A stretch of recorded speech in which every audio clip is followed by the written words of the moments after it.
أهلا بيكم في قناتي تجربة إيمي. تجربتنا النهاردة في قصر عابدين، واللي سبق واتكلمنا عنه وشرحناه بالتفصيل بكل حاجة موجودة فيه، من المتاحف للحديقة لكل حاجة. حابة أقول لكم بس إن في مكان غريب جدا موجود هناك، حبيت أقول لكم عليه. المكان ده اسمه ضريح سيدي بدران.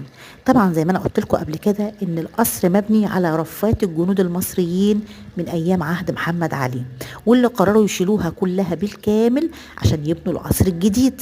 لكن المكان الوحيد اللي ما قدروش يشيلوه اللي قدامنا ده ضريح سيدي بدران. ده كان احد الجنود اللي مدفون في القصر او تحت القصر قبل بنائه.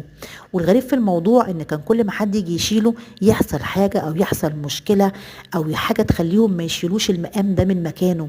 وبالفعل خديوي اسماعيل قرر بعد ما يأس تماما انه يشيل المقام ده من مكانه انه يخليه موجود من ضمن تصاميم القصر. ودي حاجة غريبة هناك، انه ملوش اي علاقة بالاسرة الملكية، لكن كل ما كان حد يشيله يحصل مشكلة كبيرة تمنعهم يشيلوا المقام. وفي الاخر موجود لغاية دلوقتي مقام سيدي بدران.